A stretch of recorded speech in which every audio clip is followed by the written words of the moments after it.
Ladies and gentlemen, welcome to Brunch Boxing. I am EzRaw. With me today, the greatest boxing show producer in the world, Huey. Huey, how you doing? Can you not hear me, Huey? Huey. Ezra, did we lose you? No, I'm right here talking. Okay, I couldn't hear you. You froze. Oh, what's going on? I don't know if I don't know if that's where Matt said. He said you might struggle. You might struggle. But I'll just ask you, how you doing today, sir? I'm doing good. I'm doing good. We are without our usual leader, usual host. He is off doing some fatherly duties today, but we got it covered. We had a rather kind of slow week in boxing. We got a slow weekend in boxing, but we still got a show for the people today. Can I say this? Whenever Matt is responsible, like whenever he does something that's responsible, he tries to lose weight, he tries to be a good father, it always hurts the show. I just want to point that out. It's never a positive for the show. People always wonder, like, why are musical artists that I like so selfish? Why are the comedians I like so selfish? Why are actors I like so selfish? Because it's good for the movie, it's good for the comedy act, and it's good for the album. Whenever Matt does something that's responsible, what he should be doing, it hurts the show. I gotta say, I'm just gonna point that out. I've been noticing trends here. Now, I did fatherly duty yesterday. I went to Disneyland. I ran around, chased my kid for about, I was there from 8 o'clock to 8 to 3. I think 8 to 3 is a perfect window for Disneyland. I got to be honest with you. The people that go from 8 o'clock to 10 o'clock at night, I don't know what the hell you're doing, because the last 7 hours of that is not enjoyable. There's no way that's enjoyable, bro. I was beat at the end of that. So going another 7 hours, like, it's what I imagine when fighters think about when the guys used to go 15 rounds and they're after the 12th round, they're like, there's no way they won 3 more rounds. That's what I imagine it's like when I left Disneyland yesterday. I don't get how people do it. It's not enjoyable. I mean, like I said, I enjoyed myself, but I left at the right time. I left, and honestly, I pushed it probably an hour. I pushed it about 1 hour too much. But I'm a little gassed. But I'm excited for the show today. Huey, you said it's a slow week. Not a busy day for boxing. Not really a big fight day. But you know what this weekend is? It's like when WrestleMania has like a great main event and they got to put a little bit of something that's going to calm the crowd down before that big main event. That's what this weekend is. Next weekend, we got a massive events. This weekend, we got it's a piss break. You know what I mean? This weekend's a piss break. So that is what it is. There were some big stories I want to talk about. Let's get to it first. Oscar De La Hoya goes to Washington. You had the hearing for the Muhammad Ali revision and all these things, and there was a lot of you had Oscar De La Hoya there, you had Nico Ali Walsh there, and they were there to talk for the fighters and for not changing the Ali Act, right? That's what they were there for. And then you had Nick Khan there, and Nick Khan was there, of course, with Zuffa, with TKO, trying to get the change, push it along. You know, when I saw this, did you see this, Huey? Did you watch any of this? I did not watch it, but I read some of the stories and some of the clips on the timeline. The way I would describe this, just like what they say in a fight when there's a bad decision, the scorecards were sent in before the fight. The scorecards for this were sent in before the hearing. This was no one there really wanted any real information on why this was negative. No one there wanted any real information on what would happen to fighters. That's not what they wanted, because they were already pro this thing passing, and they were. They were 100% to me just friendly with Nick Khan. They were just 100%, begging him to bring WrestleMania to Ohio, which was such a laughable, and which, like, honestly, I'd be embarrassed if I was had voted for the guy that said that. I'd be embarrassed that that's what he used his time. There was nothing on topic. And I mean, is that an open bribe? I mean, what is going on here? The guy literally brings up, like, hey, when are you going to bring WrestleMania? Oh, we're desperate for it. You think that guy's going to do anything negative to that company when he's legitimately trying to get them to do business in his state? Like, come on, or his city? It's ridiculous, right? It's a ridiculous thing. Now, I thought that De La Hoya, he gave a good speech, right? And I thought Nick Ali Walsh was great. I thought he gave a great one. I thought that people were saying, oh, Nick Khan, he was such a professional. He looked so good in there and everything. I thought, honestly, Nick Khan said a lot of nonsense, a lot of things that can easily be challenged, that could easily be proven why it would not be positive for the fighters, easily things that would show what the UFC did that was negative for fighters, and fighters paid, the loss of leverage, all these things. He said, oh, these guys are going to get on cards and they're going to be in video games. But it's like, yeah, but the problem is the profit split. That's always been the problem. UFC fighters are on cards. Of course, they're on video games. But the split of them and the margins and all that is the biggest problem. And no one questioned that. No one asked him about that. No one said like, "Hey, what are you guys gonna do to, what is it to make sure that the fighter still has leverage? The fighter can still, we don't make sure that it's not a monopoly. We not make sure that there's no competition. We don't make sure that the fighter doesn't have anywhere else to go. So when you guys go to negotiate, or when you guys control the rankings, or when you guys control the bout, that this fighter has a little bit of leverage to actually gain on the money and for the amount of money they make to grow with the business." No one questioned that. They just took everything what he said. And I like it. Was he professional? Sure. Yeah, of course. Was he professional? Did he go out there? Did he have something prepared? And did he read it out? I can't even say the word. So did he read it well? Let's go there. What am I trying to use big words for? But did he read it well? Did he go out there? Yeah, he did all that. But there was a lot. It was a lot of nonsense. Like I said, he was in a safe crowd. He was in front of his crowd. He was in front of people that were pro him doing well in the thing. And that's what I took from it. It was like De La Hoya said, he went in there and he felt like it was all biased. He's right about that. It was 100% biased. They weren't looking for them to make good points. Now, I do want to point out one thing is, there are other boxing promoters. There are other U.S. boxing promoters. There are other U.S. boxing managers. There are other people involved in this business that do have money and do have resources to maybe challenge this a little bit more. But we're not seeing it. I mean, am I wrong there, Huey? Do you see other promoters really getting in front of this? Do you see a lot of people putting a lot of voice and bring a lot of attention to the matter? No, because I think a lot of the larger promoters that could be in that position that Oscar De La Hoya was in, that Nico Oli Walsh was in, to be testifying in front of them, see that this could actually ultimately be a benefit to them and lead to them making more money, so they don't have any reason to step in the way of it. 100%. 100%. They can let this pass and not be the bad guys for making it pass. They can always go back and blame, well, that wasn't us. That was TKO and Zuffa that pushed that through. Yep. And that's 100%. I believe that they see that this is a chance for them to get full control of boxing, to get full control and not be paying these huge splits to the fighters, not going 80-20 anymore. And there's a avenue there to control boxing, control where the money goes, and control all these events. So that's 100% what I see. And I think that people are a little bit naive when they hear Eddie Hearn talk so negative about it. I think they're a little naive when they hear all these promoters talk about, oh, this, and this. They're not really fighting it.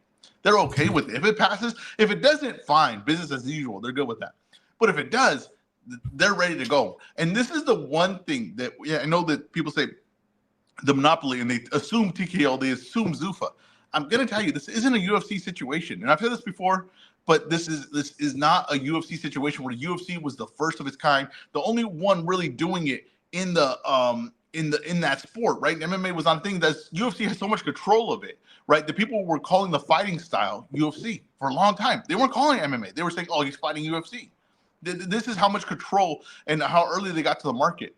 Zuffa would be getting to the market late. There are people established with very good rosters with star power already in the market. So if these pass, I expect more UBOs to pop out. I expect these guys to form a thing, unless they are foolish about this. But I expect that Zuffa will not be the only UBO, and it's not a guarantee that Zuffa wins that battle. I'm just telling you right now, it's not a guarantee that they win that battle. And they are going to have competition, and they're going to have competition against rosters that are stronger than theirs.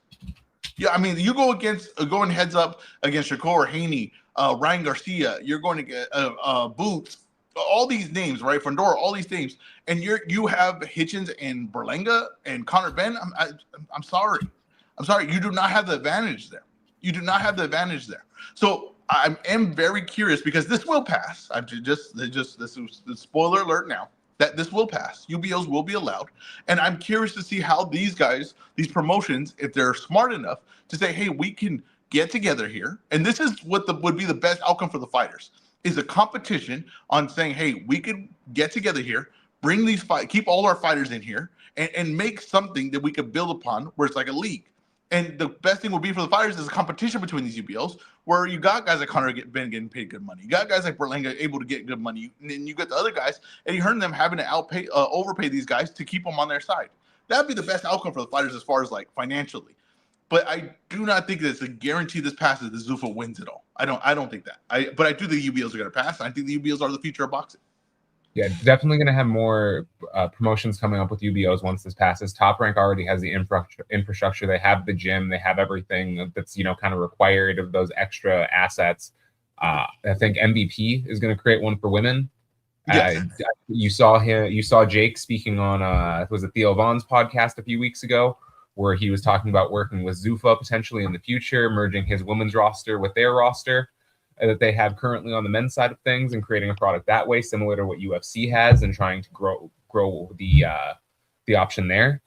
But no, UBOs are going to pass. There wasn't a lot of opposition to it as far as coming from promoters, fighters. I mean, we only saw 2 people there at the hearings, and the people, the Senate, the House representatives that were there weren't there to hear anything other than Nick Khan. Yeah, 100%, 100%. And the reason why De La Hoya is there is, De La Hoya is on the smaller end of a promotion. He's the kind of guy that would probably feel a lot of he would feel this more than other promotions. And like I said, he would be kind of at the whim of another UBO. He would have to almost join forces with another promotion to get the UBO going, right? So that's why he has a lot of pushback on it, right? Because this is going to be a battle of people with a lot of revenue sources. Like, that's what this is. This is going to be a battle of people with revenue sources. This is like NBA franchise. That's what this is. This is like people that can put money in are going to control it. So that Zuffa has TKO. That's a big revenue source, right? They already have a lot of money behind it. Now, let's see what the other promotions do. I think that a lot of the things of what that TNT deal is, I thought were very telling, where it's like all the promotions put together, putting cards together, on TNT. I think that the Zone having all the promotions like that, I think there's something there. I think that they're making a move for something. Everybody was very vague on what their deal was. How many fights is it? What is it going to be? And I think that there's something coming down the pipeline. At least I hope these guys have the mind for it, because like I said, if you don't, then you will lose. The UBO is the future. Someone controlling this is going to be the future. That's just the way it's going to go. You're not going to do business as usual and beat this. You won't. And they know that. Basically what this is, and I thought one of the best things that Nico Ollie Walsh said is, if you pass this, take my grandfather's name off of it. And he's 100% right, because what the UBO is it basically kills everything else. You can't say, oh, we allow everything else, but we also allow a thing that allows you to break every rule that thing that thing puts on promoters, managers, and fighters. Well, then it eliminates the thing. It's a ridiculous concept, and everybody knows it. But that's what it is. Right, and then now I do have we have a couple guests here. We got a full house, actually. We got everyone from Brunch Boxing. Matt, bringing in our founder, our fearless leader. What do you got to say about Oscar going to Washington and the likely passing of the Muhammad Ali amendment? Well, a couple things. First of all, I was very disappointed with the boxing and MMA media reaction when it came to Nick Khan. It seemed like a lot of dick sucking. That's the best way I could put it. Oh, Nick Khan, look how prepared he is. Oh, he was so great. Actually, Nick Khan wasn't great at all. He was just in front of an audience who didn't know shit. Yeah, because if he was in front of someone like me or like EzRaw, we would ask the right questions. Yeah. Okay. The only thing that Nick Khan really did in front of the Senate was tell them all the ways that Zuffa's going to make money in boxing. yes, exactly, 100%. Hey, we're a great business. Yeah. We're going to drive this. How we do this? He didn't say shit about how all this is going to benefit the fighters, and people were just eating it up. Wow, well, that's the guy who could really make money. Because let's be honest, this is a bootlicking society. It's always been a bootlicking society. Yep. You guys just want to be on the winning team. You guys want to be on the team of the corporations that's making money. We just saw one of the worst day one WrestleManias of all time, salvaged by a great day two, but it was an uneven WrestleMania, the biggest event in WWE. And why was it uneven? Because TKO, Ari Emanuel, Nick Khan decided to use their creative control powers to change what was originally planned, okay? And then after this big WrestleMania where WWE and TKO made money hand over fist, what did we see after that, EzRaw? They fucking released so many different wrestlers, okay? They released Bo Dallas, who is the brother of Bray Wyatt, one of their talent, who died while he was on the roster just last year. They released it. They released his brother. They were supposed to be carrying on the Bray Wyatt legacy with the Wyatt Six, and they relit the lantern and stuff like that.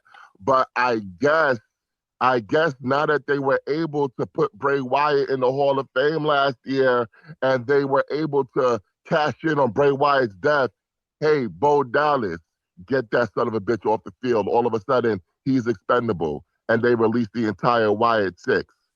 Okay, they released a wife and husband duo, Aleister Black and Zelina Vega.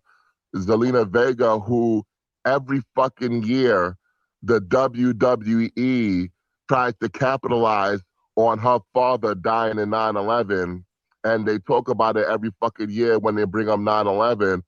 But hey, Zelina Vega, we have no more use for you. Get the fuck out of here. You know, Alba Fire, who at Clash at the Castle in fucking what was it, Glasgow in Scotland, her mother died in a car accident 3 days before the event, and WWE had her work the event so they could cash in on the emotional tears of her family. And they had such a great moment. Oh, look, we just put the tag titles on her. Look at this great moment. Look what WWE is doing. Oh, did you guys know her mother just died in a car accident 3 days earlier? Guess who got released? Alba Fire. You know, so this is what we have when you have a soulless corporation taking over any entity that the public is passionate about. Believe it or not, the public is passionate about wrestling. I'm passionate about wrestling. I've watched wrestling for my entire fucking life. Okay, I've watched boxing for damn near my entire life, and now you have this soulless corporation that's just telling you all the different ways they're gonna make money. Well, guess what? They're gonna make money off the blood, sweat, tears, and of the fighters. That's what they're gonna do. They're gonna be disposable. That and it is what it is. If that's what the people want, that's what the people will get. But what I will say is that the fighter, the courageous warriors who put their lives on the line in the ring every time they step through the ropes, they're the biggest cowards of them all. They're the ones who are not speaking out in droves. Yeah, we heard from David Benavidez. We've heard from Ryan Garcia. But where are the Canelo Alvarezes of the world? Where are the Shakur Stevensons of the world? Where are the Devin Haney? Where are these guys? Why aren't they marching on Washington with Oscar De La Hoya? Why is it only Oscar De La Hoya and Nico Ali Walsh fighting the good fight for the good of the sport of boxing? I think it's very short-sighted and it's very selfish because these guys, with the Saudi investment in boxing, they don't want to upset the apple cart. They want to cash out on these big Saudi paydays and get the fuck out of the sport. But guess what? The 9-year-old and 10-year-old and 12-year-old that's boxing right now, they're going to be the ones that get screwed over by this. No one's thinking about the future of the sport. You know, for many years, you have guys that complain that boxing, I think Dana White said this, boxing is a going out of business sale. Everything must go. Everyone's trying to get what they want. Well, guess what? That's what they're doing now. Everyone's trying to get it while the getting is good, and they're not caring about the future of the sport. You have someone like Lou DiBella who said he couldn't be bothered to speak out against the bill because boxers put themselves in this position after all these years. Boxing is so terrible, blah, blah, blah, blah, blah. No, Lou DiBella. The reason why you can't be bothered to speak up about the good of boxing is because you don't make money in boxing anymore. You don't make money in boxing anymore. So it doesn't benefit you to speak up. You don't give a shit anymore. You already sold most of your fighters to fucking MVP. You already made the money off their contracts. You sold Sharetta Metcalf to MVP. Okay? You sold Shanika Johnson to MVP. You sold Mio Yoshida to another entity. So what the fuck do you care, Lou DiBella? You're not making money off this shit anymore. But you know what that tells me? That tells me that all that bullshit that you've been talking about is you never really had love for boxing like you claim that you did. You never really cared about the good of the sport. You were never a good steward to guide the ship of boxing, because when it's time to step up, you can't be bothered anymore. All you care about is your fucking flying squirrel minor league team. You don't care anymore. And that's just where we're at with it. The people who can't make money in boxing anymore, they don't give a shit. The people that are make money in boxing, they don't want to upset the turkey out of Sheik apple cart because he's giving out the big paydays. So that's where we're at.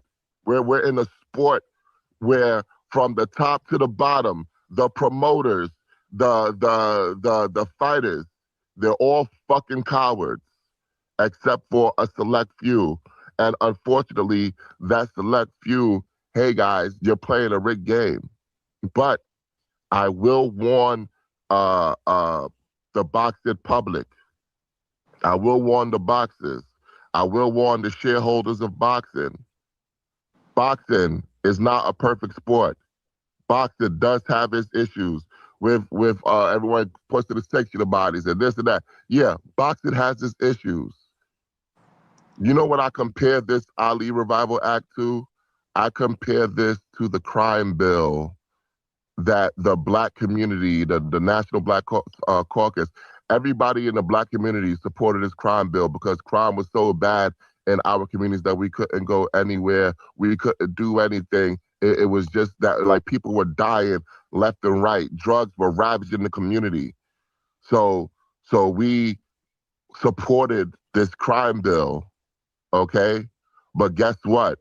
There were a lot of unintended consequences of this crime bill that ravaged and destroyed our communities for generations more than any drug or crime or murder could. And that's what you're going to see with boxing. You're going to see these guys use this Revival Act to destroy the entire boxing ecosystem to the point where it's not going to be an enjoyable sport for the masses. It's just not going to be. It's going to turn into what UFC is now, which is the best guy willing to accept Dana White's offer versus the next best guy willing to accept Dana White's offer. You're not going to get the best versus the best in the closed system because it's not possible in the closed system. And you're not going to get the best athletes that you can compete in because the money is not going to be what it was.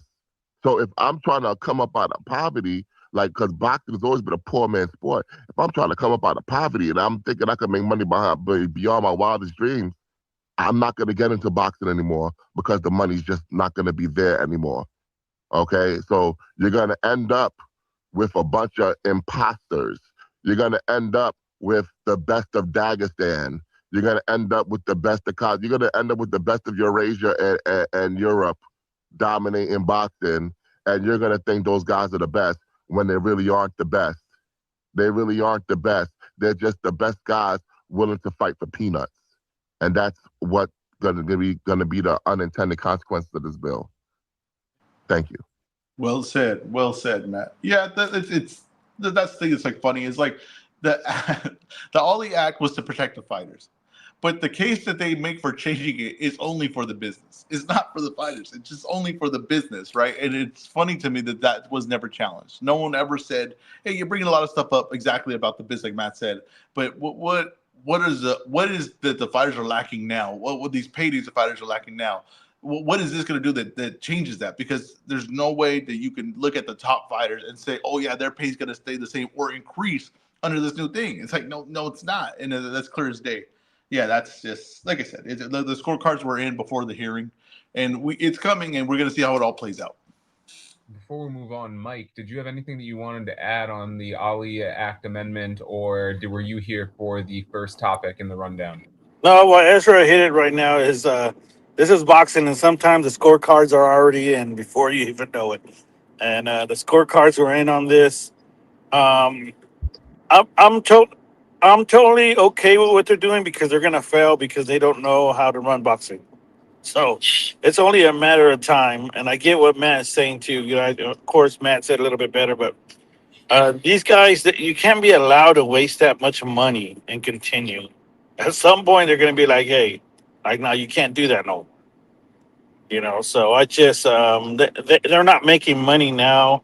I don't see how they're going to be making money later.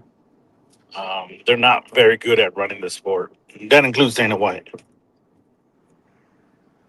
Yeah, absolutely. Ezra, do you have Yeah. anything to put a button on this, or do you want to? Well, before you guys move on, I just want to send a message to my boxing combat sport colleagues, journalists out there. For those of you who are poo-pooing Oscar De La Hoya, oh, he didn't elecute himself so well. He wasn't as prepared as Nick Khan. Hey, guys, Oscar De La Hoya is the only one standing up, and he is the one that's fighting the good fight, and he did what he was supposed to do. It is very easy to criticize from the sidelines than to get into the fight yourself. So I'll just leave it at that.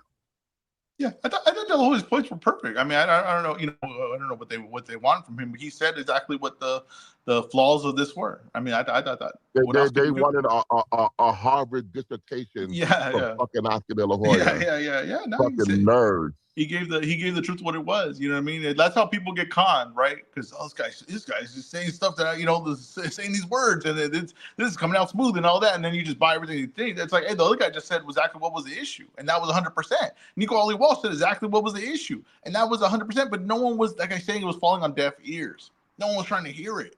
It was all a joke. They rang a bell when De La Hoya was talking and stuff like that, like if he was a fighter. It was all a joke. They just were there. They took pictures with them, and that was it. They were not there to hear anything that they had to say. Yeah, they were there to support their friends and their business, and that was about it. Yes. All right, so moving on here, one of the big pieces of news we got this week, or I guess... I don't want to interrupt you, Huey, but your sound is very low, and Ezra's clearly not going to say anything. All right, is that better? It sounded all right to me, but all right. Because you're an idiot. You don't have a good ear, but he sounded far away. What's going on here? All right. This should be better now. So one of the bigger pieces of news, and something we've heard about for a few months now here, is Errol Spence Jr.'s return against Tim Tszyu is now tabbed for July 26th in Australia. That's going to be almost 3 years since he's been out of the ring. What do we think about this matchup, and what do you think about him going to Australia to return to the ring? You want to go first on this, Matt? All right. I guess he's not. Nah, you cook. All right. I gotta tell you, I'm a little surprised. I'm a little surprised that this is gonna be in Australia. Errol Spence is one of the big stars of boxing. Like, maybe people forgot, maybe people think it's diminished, but Errol Spence has always been a proven commodity in boxing. So I thought when I heard the rumors that this might be in Australia and all that, I kind of didn't take it seriously because I thought, no, this fight will be in Texas. Like, that fight's going to do numbers in Texas. It's comeback. It's against an opponent people recognize. It's against a good opponent, in my opinion. So I'm very surprised it's going to be in Australia. I do like this fight because it's a crossroads fight. It's a gulag fight, honestly, as far as like the main picture, right? Like, if Errol Spence loses this fight, I don't imagine we ever see Errol Spence again. If Tim Tszyu loses this fight, we're never going to see him in like a main fight again. He's eliminated from the picture. And now we're going to this fight, and Tim Tszyu's going to have another trainer switch, which to me, I have the signs of the end. That is a sign of the end. When you keep blaming your trainers because you're not feeling right mentally, you don't feel like you're operating the way you should, or something's missing, something's lacking, you don't feel confident, that is a sign of the end of your career. You're looking for something that is just solely on you. You're blaming everybody else. It has to be somebody else because it's a mental state, right? It's a mental state that no one's training me correctly, or no one's preparing me correctly for these fights. I don't think that's a good sign going into this fight. Errol Spence, he also has a trainer change. It's not because of that reason. It's just because, there was a financial reason for that change. But we're going to see what he looks like with a new trainer. I think it's a really good fight. I think it's a really interesting fight. If you write this on paper and you build this up, this is a very interesting fight that means a lot for both of their careers. And I think that the style-wise meshes pretty damn well as well. So I like this fight. If Errol Spence looks great in this fight, then we have a star back that can be in some big fights with like a Fundora, a Charlo, Virgil, Boots, all those guys. He'll be in a good mix of a lot of good fighters. And if Tszyu gets back and wins that fight, he's still named that he couldn't be matched up with those guys. He's still to me I want to say a really good B-side, but he's bringing Errol Spence to Australia. So, he can sell in Australia. So we're going to see there. But I like the matchup. What do you think, Matt? I think it's an excellent matchup. Like you said, it's a gulag fight, but I will tell you this. I did see some people complaining that Errol Spence is going to Australia. Oh, PBC, why are you doing this? But bro, if Errol Spence goes to Australia and beats Tim Tszyu in a huge event, because it will be a huge event, trust me, they're gonna do tens of thousands of tickets, and they're gonna sell some damn pay-per-view. If he go over there and beat Tim Tszyu, do you know how huge that would make his first United States comeback fight? Like, what are people even talking about, dude? Like, this is a huge event. It's a big deal. With the way Tim Tszyu looked at his last fight, people think Errol Spence, might be able to beat him. This is what's best for boxing right now. Errol Spence versus Tim Tszyu. And then you saw Jamel Charlo calling out the winner of Spence versus Tszyu. Jamel Charlo claims he's going to be fighting Fedora. We'll get to that in a bit. But what I will say, Errol Spence, big game hunting. He ain't lying when he say no tune-ups, because this is a big deal. Well, whatever you think about Tim Tszyu, he is still a viable championship contender. Now, if he loses, goodbye. If Errol Spence loses, goodbye. Perfect kind of fight, and the kind of fight that I'm interested in. Now, question, and maybe maybe I'm wrong on this. Because it's in Australia, I feel like the undercard is not going to be great. Am I right to assume that? It depends on if PBC and No Limit will collaborate on a few fights. If PBC just lets No Limit run the undercard, you're going to be right. Yeah. But if they collaborate with No Limit on the undercard, then you're going to be wrong. Okay. And the most important thing about this fight is that it's going to be primetime Saturday night in the U.S. Yeah, that's smart. That's the smart move about it. Yeah, that's smart. That is very, very smart. So they're going to maximize the eyeballs. So if I'm PBC, I might throw a couple of my guys on this undercard and send them to Australia. Yeah, I'm trying to. I'm not too familiar with Australia's the No Limits roster, so I don't know what matchups they could be made. But I hope they get a little creative here, because we know the main event's the one selling the fight, so they don't have to get that creative with the undercard. But I hope they do. No, and yeah, Tim Tszyu selling that fight in Australia. That's why it's there. They'll be able to put some other Australian names that people like regionally, but as far as like a worldwide and an entertaining card that people care about, the only thing people care about is going to be the main event in that card. Mike, you are a big fight guy. You love an event. Does this do it for you? Yeah, I would be outside for this one if it was in the States. You know okay. Okay. Yeah. I'd be outside. My the one thing you guys brought up in a little off topic is if I'm a fighter, and I'm working my way up, these are the kind of cards I would want to be part of, even if I had to take a little pay cut or whatever. Yeah. Just because the eyes that are going to be there. Ezra, why don't fighters get that? There's no long-term investing, I realize, in fighters. They don't see like, hey, I gotta, I might have to, like, you're right, like take a sacrifice now, but it's a big chance to get a big boost in my career. I don't see a lot of guys who are seeing that. It's a very short-term thought frame. And maybe I think because a lot of guys, and I'm gonna be honest with you, don't truly know how good they are, or don't truly believe how good they are, right? So they're trying to get as much as they can now because they're afraid they might lose, or they're afraid they might do this. And I think that that's why when you see a guy that really believes in himself and is proven at level, then you can really buy into him, right? Because you're like, oh, this guy's not afraid to lose. He's not afraid to take some chances to get the thing. And that you're right about that, Mike. Some guys need to say, hey, I just need to get in front of people. I need to get in front of eyeballs because it's gonna boost my career in a major way, and it'll speed up my rise.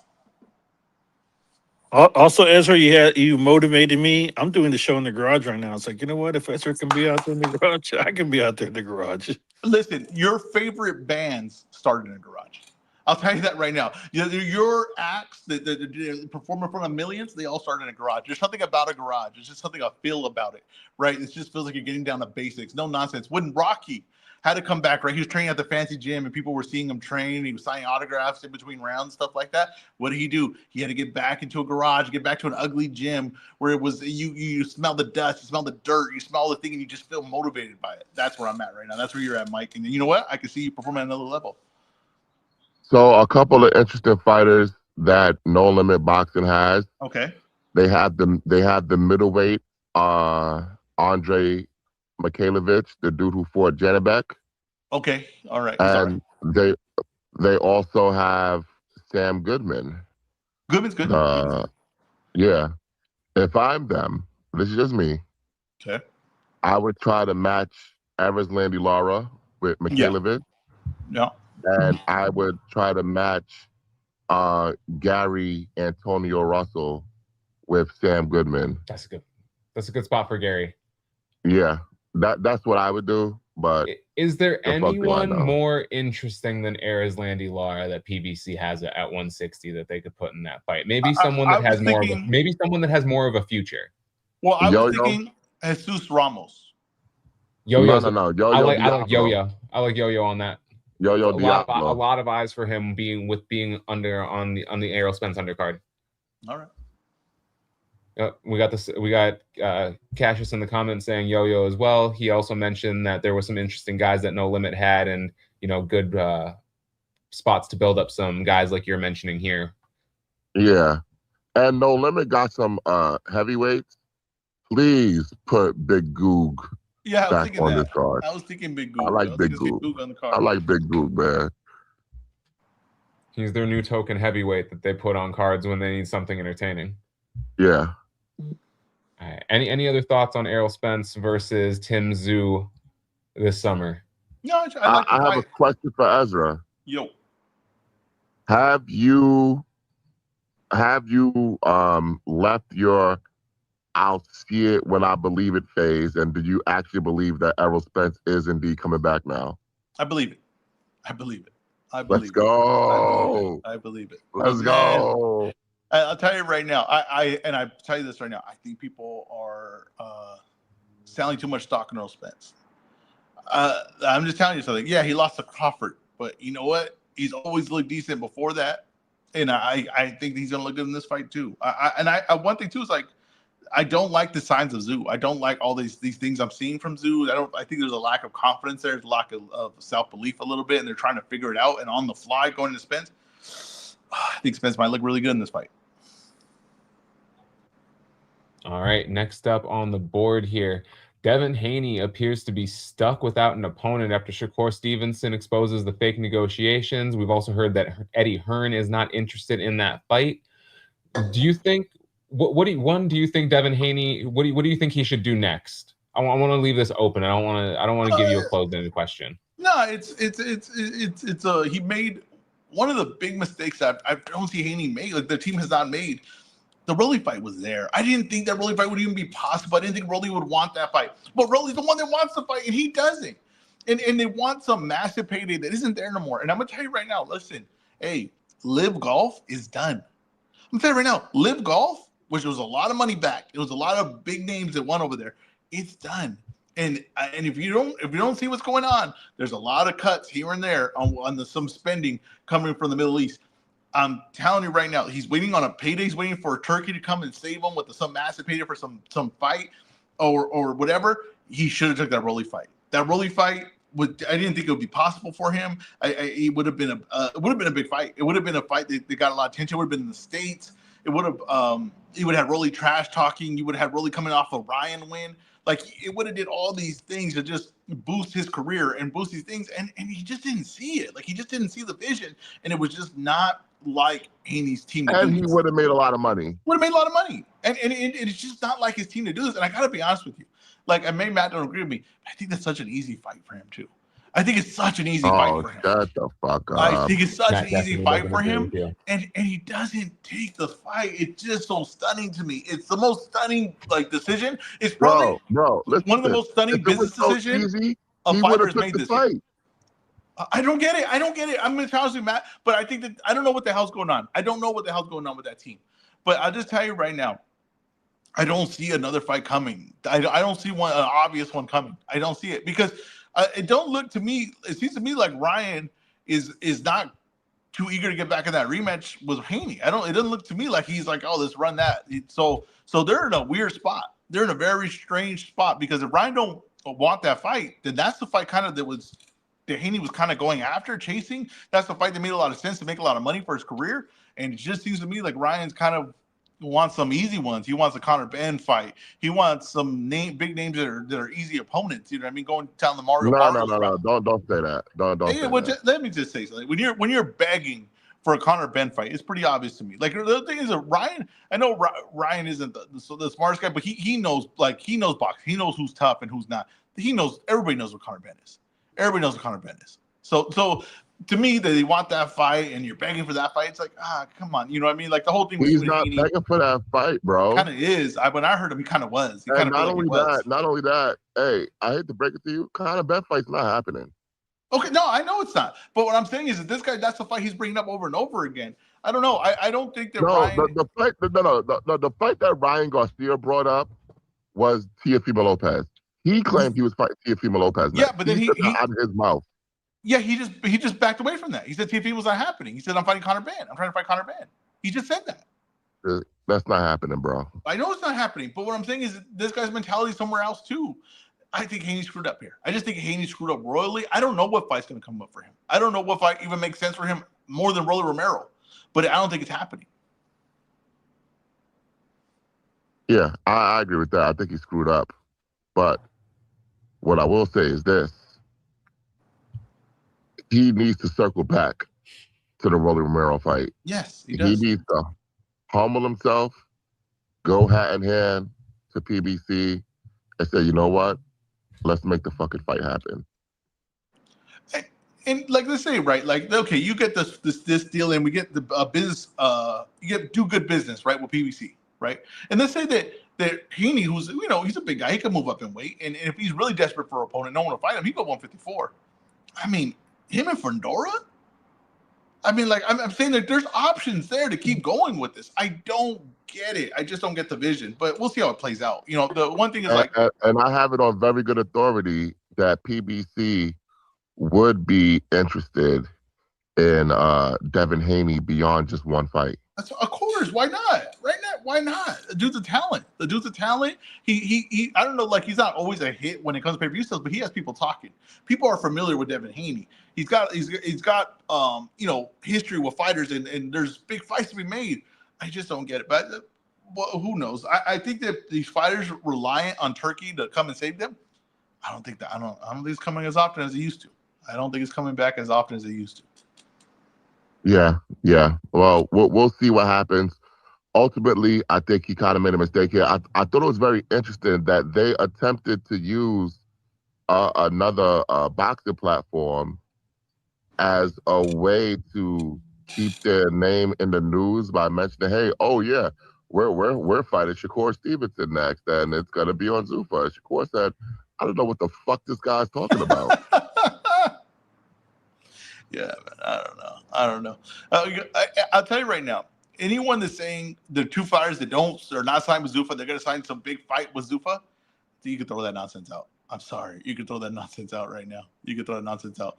Unless they're signed some 6-fight deal with Zuffa, like Berlanga and Hitchens, there's not suddenly some two superstars just going to appear on a Zuffa fight. They're going to fight at the main event. I'm sorry. That's just not happening. Let's start throwing those rumors away now. Mike, do you have anything to add on Devin Haney before we move on to the next topic? I don't feel bad for him. He's whatever your values down. Could take the job you can get and move on. Yeah, people were excited and looking forward to the Rolly fight. I don't know if excited is the right word, but it had buzz. People were talking about it. He should have moved forward with that. It would have been a good event. And now if he has to circle back, it's just going to be a bad look for him. And I don't think he's going to get as good of an offer as he did the first time around. Ezra, this next topic is about your guy. Janibek Alim-Kanuli expects the WBO suspension to be lifted. What are your thoughts? It's embarrassing. It's a shame. There's no reason not to take steroids in boxing. I gotta tell you that right now. There's nothing. Stop and take whatever the hell you want. You will be forgiven. If a guy like Janibek, who doesn't sell a damn thing, could get away with this, anyone could get away with it. Take steroids. It's really, honestly, it's stupid not to at this point. It's stupid not to take steroids in this sport. But yeah, it's dumb. I don't get it. He's an easy, to me. I know Matt says there's other things in play here, but to me, he's an easy guy to punish. He's an easy guy to make an example of, and they didn't do it. They said, nah, we ain't doing it. He could keep the belt on one organization. They probably lift the suspension on another. Yeah, man, I don't get it. I don't know. To me, like how good ever I think Janibek is, I lost faith in this guy's career. I lost faith in it going anywhere. And I think that was his shot to do something. That was his shot against Lara to really kind of make a name for himself, to make a statement, to get the ball rolling on some other things. And he didn't do it. And I just lost interest in the guy's career. And I think it's really foolish of these sanction bodies not to just really lay the book, throw the book at him. I think they should have threw the book at him. And I thought they should have made an example of him. Someone's got to be made an example of. Someone's got made an example of, so they don't do this anymore. But it doesn't seem to be the case.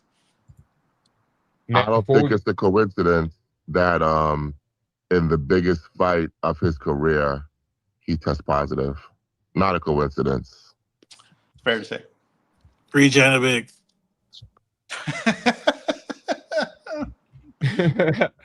Who has been punished really from taking steroids? Like, who has really legitimately been punished in boxing for taking steroids? Canelo Alvarez. Ryan Garcia. Ryan got punished. Okay, Ryan Garcia. Conor Benn, I guess. I mean, he was fighting in Florida somehow, so I don't know what was happening there. Yeah, that's a gray area. He was punished by UCAD, but not punished by boxing. No. That's not true. That's not true. What happened with Conor Benn is he had his suspension lifted while he was appealing it. So while it was lifted, he was able to fight. And then when they put the suspension down again, he wasn't able to fight. They kept lifting it and then reinstating it, and then because he kept going back and forth with UCAD. So would you say he was punished? No. Okay. Is there anyone, Matt, that we're missing that was punished for taking steroids? We got our listener of the year, Rosebud Ice Cream, has Jarrell Miller, kinda, and Jean Pascal. But yeah.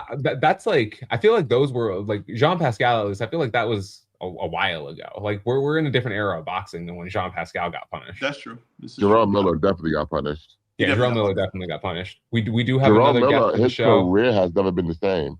Our former listener of the year, a former Bellini Award winner, host and founder of the longest running boxing show on YouTube, Mr. J.R. Bell, JBZ. What do you got to say on this? Man, I can't believe this. Well, okay, wait. Let me preface this by saying this, right? The views of the boxing source are not necessarily the views of brunch boxing. Okay. Okay.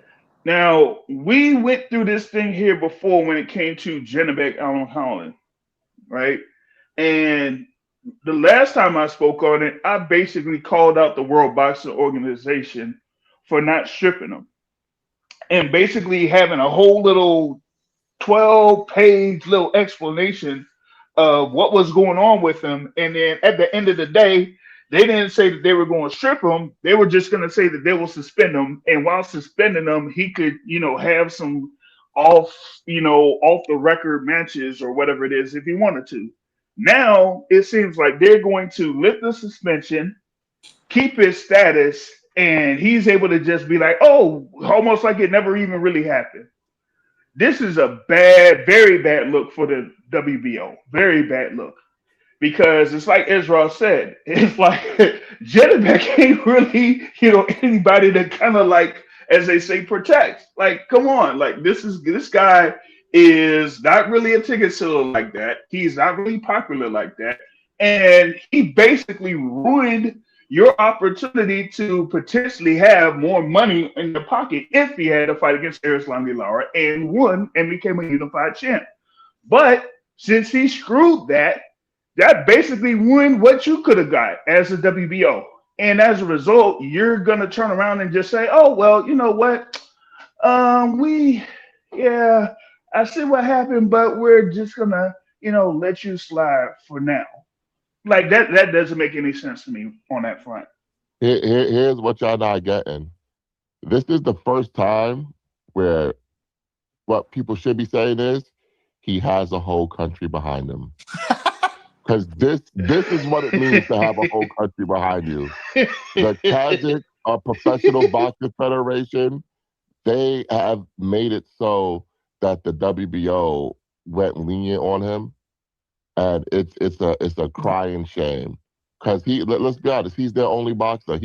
He's their Triple G right Yeah, now. He's their only boxer. yeah, So they're going lenient on him because of that, and it's a damn shame. And if they lift the suspension like he believes, and go check out the article that I wrote on Boxing Social. I was the one that broke the news. Um, it's going to be a black eye for boxing in a sport that has many black eyes. that'll be a black eye, bloody nose, a lost mouthpiece. Goddamn, like come on. Yeah, Would you tell us? and I gotta Hey, say, you know what the thing is too?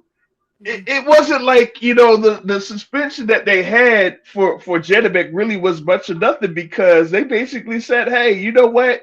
You can still have fights within your own country. You just can't have the WBO title on the line. So if Jedabek really wanted to stay active, he could still do that. He's Yeah, just gonna have the WBO title on the line. yeah, but even that country was like, well, we're not going to go watch it. You know what I mean? So yeah, and I gotta say, just one last thing. That whole 12-page report the WBO released, that was a whole bunch of who shot John. Yeah, exactly. Oh man. Free Janovic, man. Let's go. there's Oh no, my god. there's no How did, reason. Mike, how did Mike become the Janibek guy of the show? There's no reason not to take steroids in the sport. I'll tell you that right now. I think that's the biggest takeaway from this whole situation is that if you take steroids, if you have any sort of influence or you draw anything, you're fine. Yeah, I think this is the president for it because come on, y'all, Yeah, exactly. yo. Like if I was, Damn. it's just saying. If you're a name, get on that stuff. All right. Next up, we got another potential return to the ring. We have talks of Jesus Christ, I can't talk. Jermell Charlo speaking. Come on, De La Hoya. Yeah. Oh man, this is a family show. We're not supposed to make those kind of jokes. This is where we have Jermell Charlo in talks with Sebastian Fundora for a potential fight for the 154-pound titles. What do we think about this being Jermell Charlo's first fight? And do you think he should have a tune-up first? I hate tune-ups. I'm completely against tune-ups, but probably would be the smartest thing to do. But I will say this right now: I do not see, and people will see. Maybe the people think that I'm double talk or something like that, but I don't see Jermell Charlo as a Keith Thurman situation. I don't. Jermell Charlo was still good when he left 154, and losing to Canelo at a higher weight class, I just doesn't make me knock him a bunch of points down and being like, oh, and I get he's been out the ring for a long time and everything, but from last time I saw him, he was still good. He never really took a beating. Even the Canelo fight, he didn't take a beating in it. I still think that's a very good fight. I think it's a very interesting fight, and I would not be stunned if Jermell Charlo won that fight. I wouldn't. Would I be stunned if he got beat up? No, I wouldn't be stunned either. You know what I mean? But all I'm saying is I think Jermell Charlo is not Keith Thurman. I knew Keith Thurman was past it. I had seen examples of him being past it. I knew that he had no shot in that fight. I do not. That is not like an as tight fight. That's not a 90-10. That's not an 80-20. You know what I mean? That's just not that type of fight. So I like that matchup. If that's for real and that's really going to happen, that's good stuff. But I don't really think you could really buy into anything that the Charles are going to get in the ring. I'm sorry. They're one of those things where retired until I see you in the ring. You know what I mean? Until I actually see you in the ring, because a lot of nonsense coming from those two brothers right now. So I'm just saying right now, that's a good fight. I hope it gets made. Yeah, I hope it gets made too. There is a lot of nonsense coming from that camp. The biggest nonsense was this guy did the fucking interview where he said this with a goddamn parrot on his shoulder. Oh, it pissed me off so much. I was like, yo, get that fucking bird off his goddamn shoulder. What is going on here? But I love the matchup. I hope it happens. I hope it happens on the same timetable as Errol Spence versus Tim Zoo, so that you know what, maybe we could match the winners before the end of the year. Wouldn't it be crazy if we end the year with 2 fights from Errol Spence and Jamel Charlo? That would be really crazy. That would be really crazy. I mean, a July August return isn't too crazy for Fundora. He got hit. He didn't really get hit in that last fight. Well, he didn't get hit because the referee did not allow him to get hit when Keith Thurman was just walking. This dude right here. I'm not gonna get into that again. Let's move past that, man. Let's move past Matt, that. you know what? I'm gonna give Matt. I'm gonna throw Matt some slack here. I think the punches might have looked closer to landing on TV than they did in the arena. Hey man, there was a boxing lesson that was getting ready to be taught. Oh man, Mike, what are your thoughts on a potential Jamel Charlo versus Sebastian Fundora fight? You were at the last Fundora event. How would you think this one would be? Do you think people would come out for it, and what type of fight do you see it being? I don't see it. I don't see it 50-50 or 60-40. I'm actually like I just think coming back with the layoff and all that stuff's not going to be good for Mom. Would you be excited for that event? Of course. I love boxing events, especially something like that. I know even when I do know the outcome, I still want to see it. I still want to come to fruition. So I'm pretty sure a lot of people would want to see that one. Beezy, do you have any thoughts on the Jamel Charlo versus Sebastian Fundora matchup? It almost looks like they're making Sebastian Fundora be like the Randy Orton of boxing. They want him to be like a legend killer of sorts here, potentially match him up against Jamel Charlo. For Jamel, I have not watched his latest interview there, and not really whole inclined to do that. I've seen headlines of clips from it, and I'm like, he's not in a good spot. I don't know who he's going to have in his corner if he does come back. I don't know if it's Highland Williams or somebody within the Texas area that he'll get, but he's kind of said something about Derek James. He says something about Ronnie Shields. So it's like he's burning bridges with almost everybody in the state of Texas at this point. So I have to see what happens here in this juncture if he does come back and how he would look against someone like Sebastian Fundora. Does Fundora deserve criticism though for fighting, like you said, guys from kind of a different era of him, right? Guys that look like they're on more of the way out, while having one of the more stacked divisions in boxing. You know what I mean? Well, my thing is, if they can't get the fights, then why not go after these guys? At the end of the day, if it makes sense from a money perspective, then he'll go for it. They're trying to build him up. So if they feel like that's the fights they're available to him, then go for it. It's not like he's going to be fighting someone like a Virgil Ortiz Jr. anytime soon. So what else is going to be out there? What, Brandon Adams or something? It's not their fault that Virgil's not available because exactly. His dumbass manager decided to try to circumvent his contract and move him over to Matchroom. Now it's not his fault. A tougher fight right now for Fundora. I'm just curious what people's thought is on this. Jamel Charlo or Tellez? No. Charlo. Mike? Easily. Charlo. All right. So then it's a legit fight. Everybody's in the mind they're framed that it's a legit fight. It's not a Keith Thurman situation. It's a real fight. I think stop. Now you're gonna get me going. Come on, Keith was about to get started. Ezra, he was. I'm just glad he got started on his way to the hospital after that fight because it was a beating. All right. Another advanced negotiation talk that we're hearing is AJ and Tyson Fury are in advanced talks to stage a 2-fight series. Matt, you used to host a very large British boxing group on Facebook. What are your thoughts on this matchup? It's about damn time. they've been circling each other for the better part of half a decade. I remember when in 2020, Tyson Fury announced that murderous drug lord Daniel Kinahan got the fight done. And he made a whole video. Thank you to Daniel Kinahan. Fight's done. Tyson Fury, Anthony Joshua, let's go. You know? So I don't know what happened with that. The fight, it just never happened. Better late than never. I still want to see Wilder versus AJ. There's still matches that we need to see. Now, one of boxing's biggest mistakes, AJ's going to fight a tune-up first in July. yeah. Oh boy! Oh boy! Oh boy! Oh boy! Why? Oh boy! Yeah, I don't get it. I don't get it. But yeah, let's see what happens. Let's see what happens. Look, it's a big fight. It's these guys to me are not. Maybe Fury still is, but they're not really in the conversation right now for like the top heavyweight spot. They're kind of like in their own thing, kind of like their little retirement tour era. You know, they're just in a different thing than the heavyweight division. I have no problem with that. I really enjoyed Wilder versus Chisora. Okay, that fight didn't mean anything for the heavyweight division. Didn't mean anything, but I thought it was fantastic. I loved it.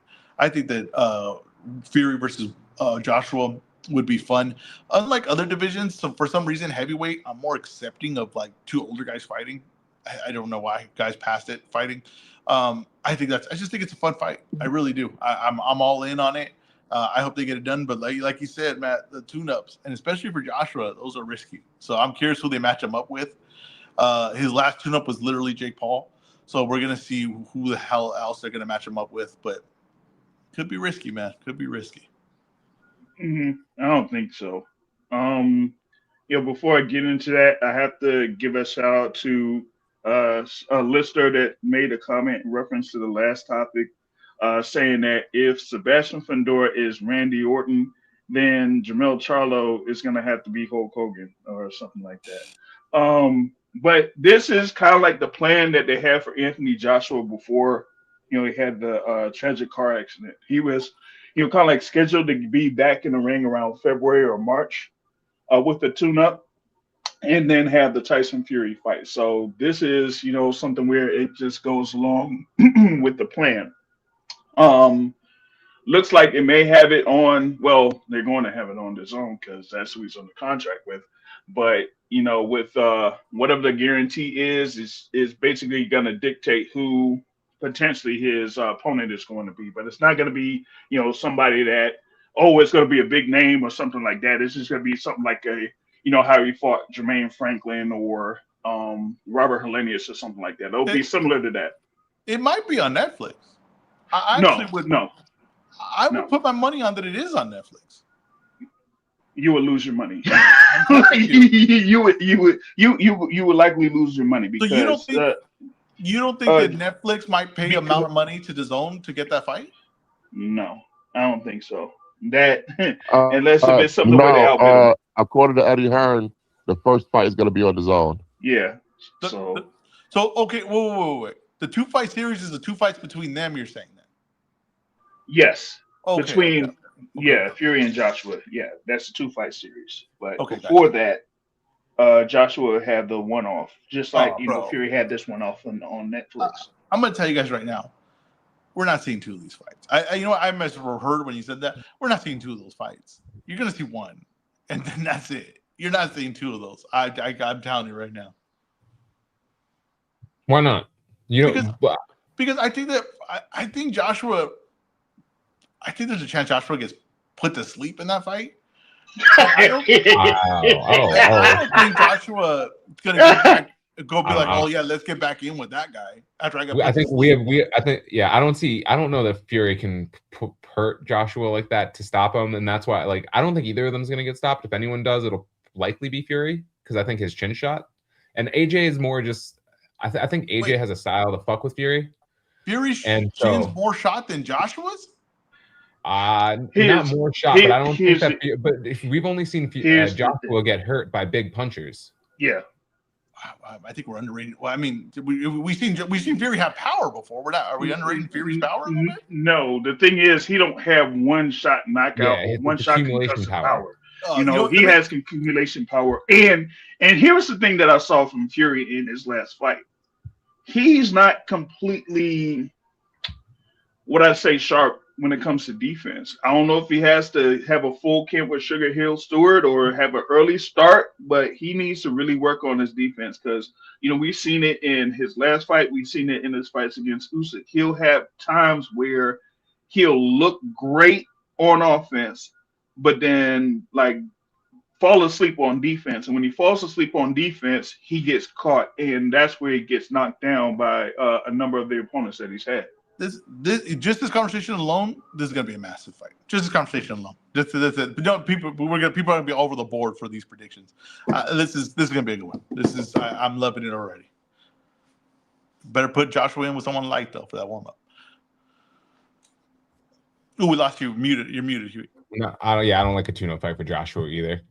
Moving on here, the last bit of news we have for the week is Richardson Hitchens vacating the 140-pound IBF title, moving up to 147. What are our thoughts on the move to 147 and him vacating the title?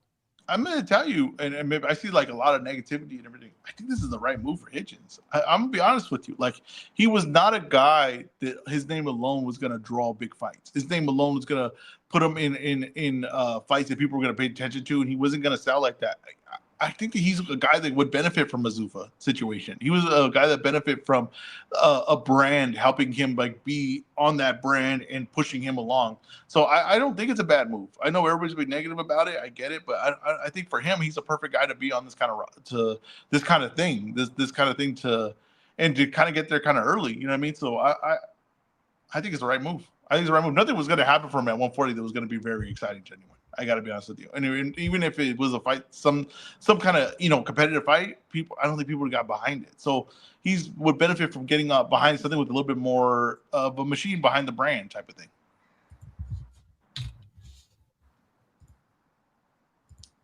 Anyone Matt, else? you have any thoughts on Richardson Hitchens? I don't have any thoughts. I just think I'm reserving judgment until I see his next move. I hope you're not going to be disappointed by his next move. We all know that this is as they say, a key comedy special.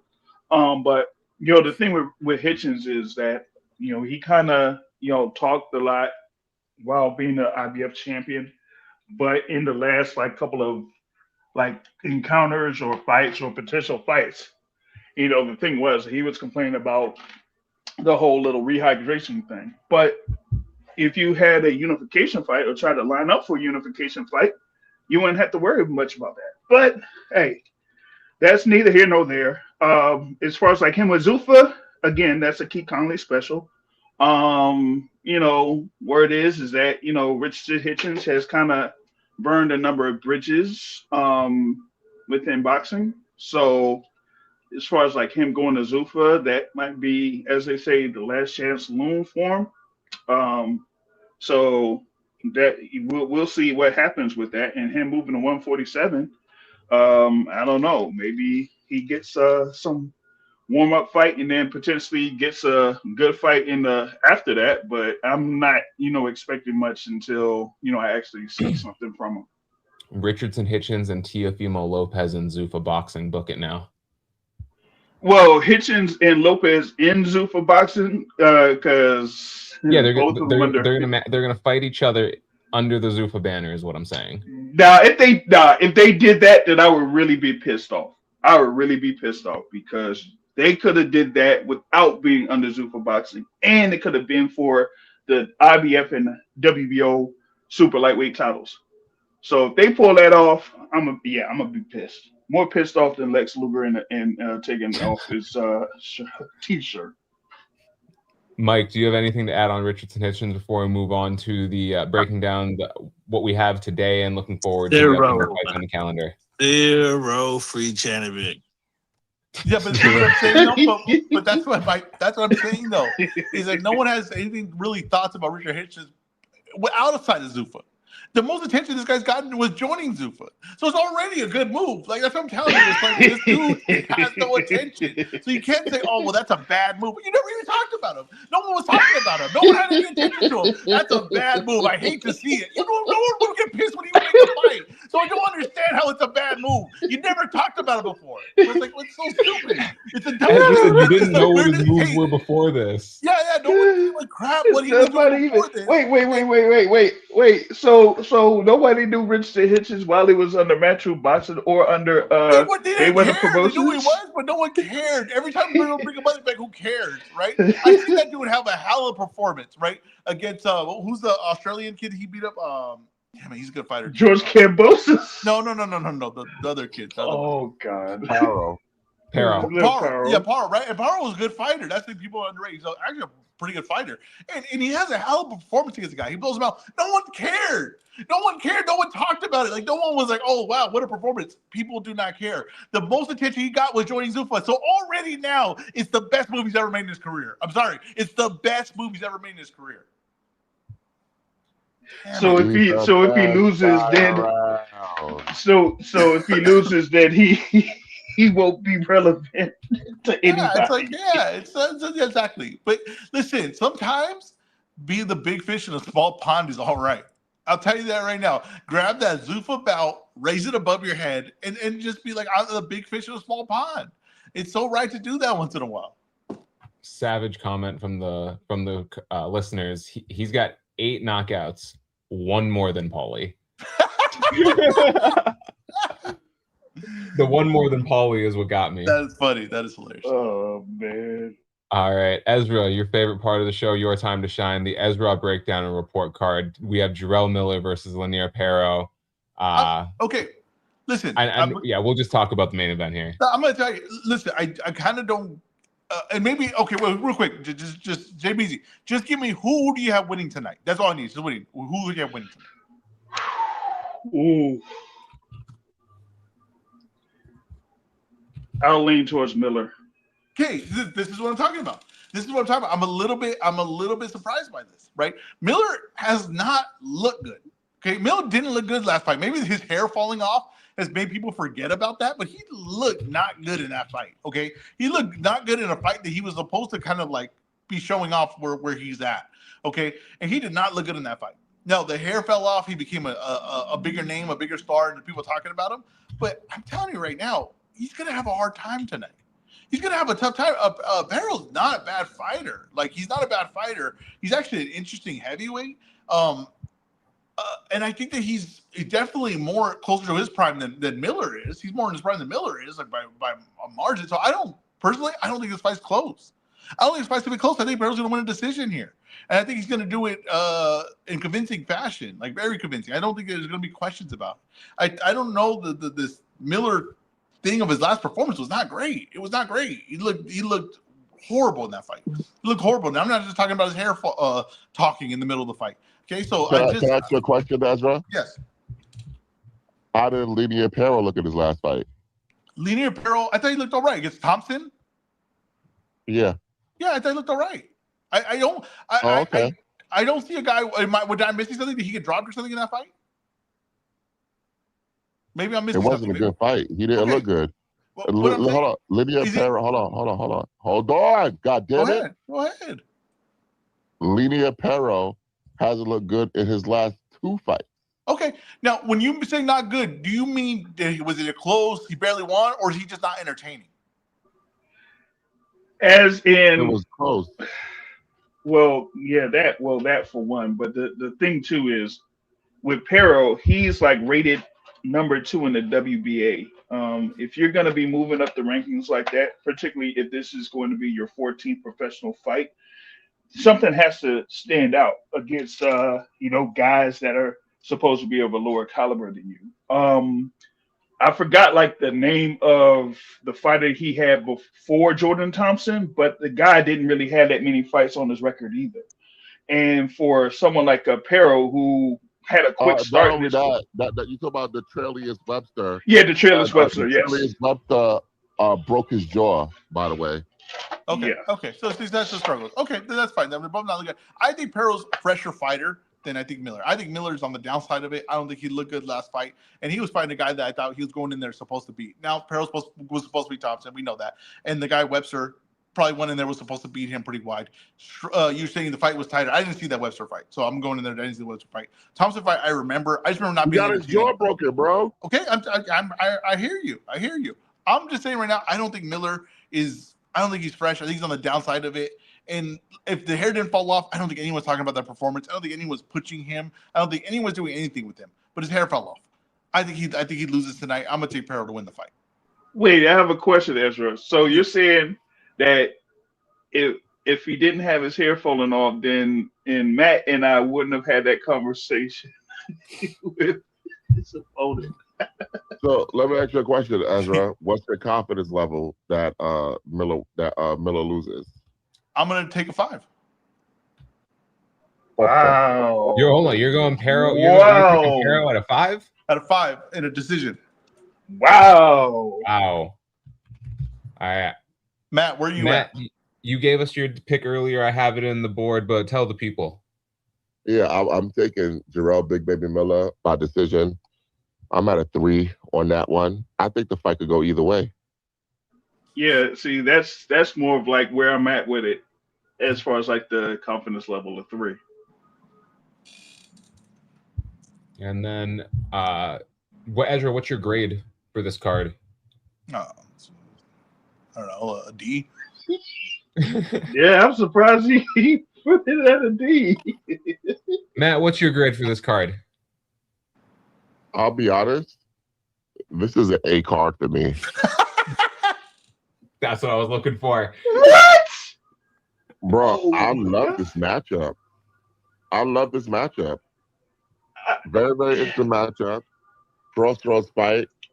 It got a former brunch boxer guest, Frutis Rojas, on the card.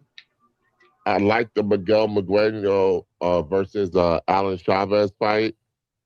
I want to see how Barrientos looks. And this Nissan Dev guy is always must see. I want to see that Barrientos fight also.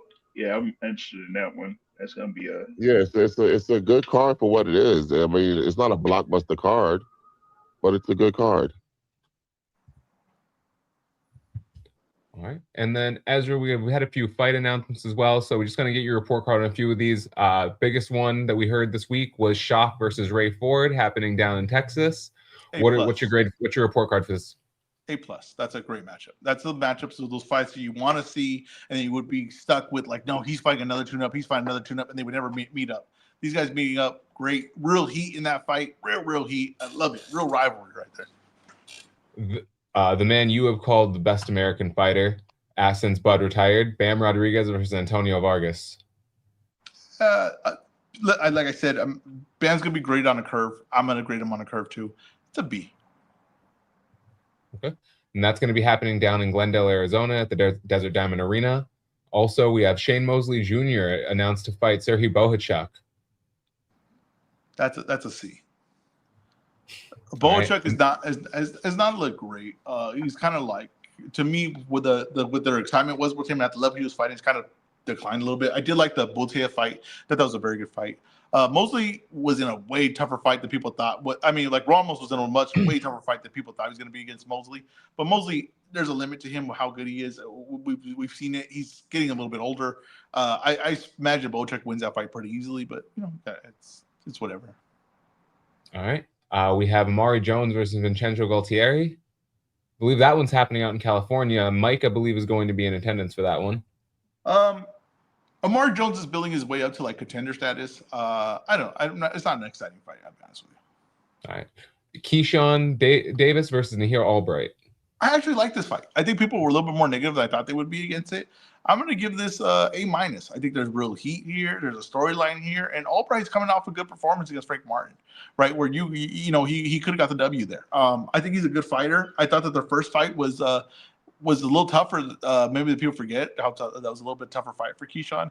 I think Keyshawn, though, has looked fantastic. And lately, he's looked really, really good. So he could be this could be a real good performance by him. All right, and then I did miss one. That card could be a B, solid B, A-, man. I'm gonna just say that. You got some rumors for me for the undercard? No, the undercard is basically announced, man. What is it? Like you have Brian Norman Jr. there on the co-feature. You got Kelvin Davis versus Pete Dobson on there. Um, so that's going to be the one that I'm looking at is the Kelvin Davis and Pete Dobson, because that could really like decide where Kelvin Davis is at this point of his career. And then Jan So Santana yeah, versus Jan Christian Santana. Chacon. Yeah. So that, I'm really, high on that card.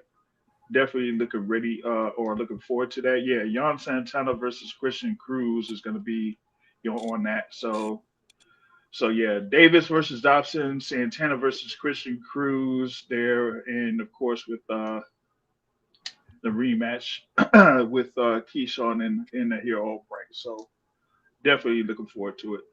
Okay. And then, Matt, do you have any thoughts? I did overlook one card for the breakdown and score and report card. So EzRaw, I'm going to go back to that. But Matt, do you have any thoughts on the cards and fights that we just listed off? I think I love Oshaki Foster versus Raymond Ford. That's an A+.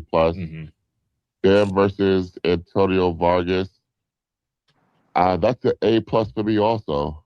I do like Antonio Vargas. I think what they're doing with that belt is shameful, but it is what it is. It's a good matchup, and I think he's a live dog in there.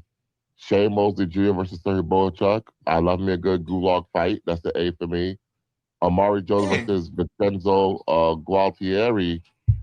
That's about a B+ fight. I'm not high on Gualtieri, but this is a good step up to see what Amari Jones is and if he is basically a real contender at middleweight. And then the Keyshawn Davis versus Mahir Albright.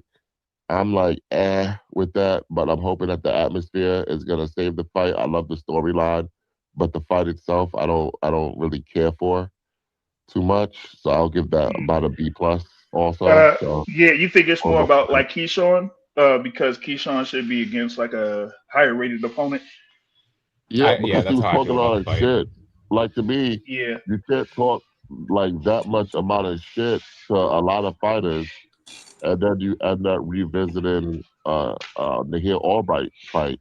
If anything, we should be seeing Nahir Albright versus Calvin Davis part 2. Yeah. Yeah, we really should. Should we? Yeah, After a Frank Martin draw, be like, let's go back to Calvin Davis? Yeah. I mean, yeah, I think we should be seeing Frank Martin number 2, if anything, but I agree. Yeah. But that's not happening, buddy. I know either is Calvin Davis. Yeah, the Frank Martin rematch is what makes most sense. EzRaw, the fight that I missed is a Pro Box card we have next week before we will be live again. Senbatar Erdenbot versus Kobe Abridi. Wow. I got to be honest with you. This seems like a Matt Hold special. on, no. Hold on. I want Jay Beasy to talk about this card. Yeah. Because of all the people on here, Jay Beasy is the most familiar with Kobe Abridi. Yeah, so this one is going to be, key for Cobia, because we're going to see like where he's at here in his career up to this particular point. We've seen him be like a featherweight contender, but didn't necessarily get to that level where he could, fight for a world title. He did have that close loss to Iron Bar. Yeah, King Tug. King Tug.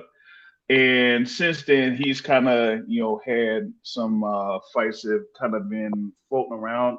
His last one was over in Barbados, so he has had a fight in his home country of Barbados. But here, it's more about like what he's going to do for, I would say, his next few fights. Now let me ask you a question, JBZ. Yeah. Ask the question with first. Coach Floyd. No, he's been gone with Coach Floyd. He's been gone with him. That was what, 2023. So he's there with Coach Barry Hunter over Headbangers, man. Okay. So he will be having this fight, and then they'll see what if he gets through this and gets a win, then he might be on a PBC card or something like that. I don't know, but we got to see what happens here first with Cinnabon. So Is this a good? Should people be tuning in? This is gonna be a good fight. Should it be? Yes. uh Yes. yeah, they're gonna be tuning in. Yeah, they're gonna be tuning in. They're gonna tune in for him, and then they're gonna see Francois Scarborough there in the co-feature. And As as I Matt call say, Francois. Francois. Francois. Yeah. So, I like to, see what happens there, and you're going to see a number of the fighters that were on that last card that they had on, January 30th. So, Yeah, and you're uh, gonna see my guy David Whitmire. yep, Dave Whitmire, the Yes, body snatcher. it's a good card. It's a good card for what it's a good local DMV card. Yeah. So you got Dave Whitmire, Ben Johnson, Rihanna Rios is going to be on there. Jordan Roach, Eric Hernandez. So you have a lot of the local fighters that'll, be featured on this card. Good. Yeah. This is for guys who are really in the weeds with boxing. This is not for you, Ezra. Yeah, I'm you know me. I try to keep my head above the Yeah, weeds. You're on mute. This wouldn't be Hey. this wouldn't be something that we would send EzRaw to cover. Yeah, I'm gonna watch these fights, but I was not familiar with that. So Jay Breezy, really appreciate your I breakdown. like to and look thank you above for the that shrubbery information. when it comes to boxing. Oh man, now it's time to make the people some money. Ezra, what do you have for the people? Do you have anything for the people? There's not a lot, but I'll take Peril by decision. You know what? What's the money line just for Peril? Because it seems like might be the underdog. Give me a second. I'll take a look. I wasn't prepared for this. Peril is plus 130. Take him. Just take him. Money line. Peril 130. Matt, how are you making the people money? I gotta say, before Matt bets, I don't think I've hit other than one bet this whole year. I don't think I've hit on anything else. Maybe two. Like this segment, let me tell you something, has been a disaster. Like we're not talking about it enough. I am not hitting on absolutely anything. But let me take Peril this money line today. All right. Listen, guys, forget about boxing today. All right. It's about basketball. Take the Oklahoma City Thunder to cover the 9.5-point spread against the Phoenix Suns. Also, take the New York Knicks to cover the 1.5-point spread today against the Atlanta Hawks. Very simple 2-leg parlay plus 263. Can I say something? And maybe we could start a new segment on here. This is Ezra, turns the wrong direction and goes into another sport real quick. I'm just going to tell you right now, what's happening with the Lakers right now? More importantly, what's happening with LeBron James right now? Just hold on. If there was ever a conversation, right, or ever a debate on like, Kevin Durant or LeBron James, let all be done now. Don't ever bring that up to me. Don't ever say that out loud. Don't ever say that, because what's happening with Kevin Durant and the Rockets, to me, really just symbolizes everything with Kevin Durant his whole career. And what's happening with LeBron James is, wait, hold on. I'll let you counter. But let me, I'm steering the ship. Let me steer the thing. He said, let me steer it. Let me steer it. Let me steer it real quick. Let me steer it real quick. I'm just steering it real quick. Let me steer it. What's happening with LeBron James is something you'll never see again. I was telling you right now, the guy's been dominant since a teenager, and he's dominating to his 40s. He's been dominant since a teenager and into his 40s. I'm gonna say right now, I don't care what anyone says. This is the best basketball player to ever play basketball. Reminds me of LeBron James is.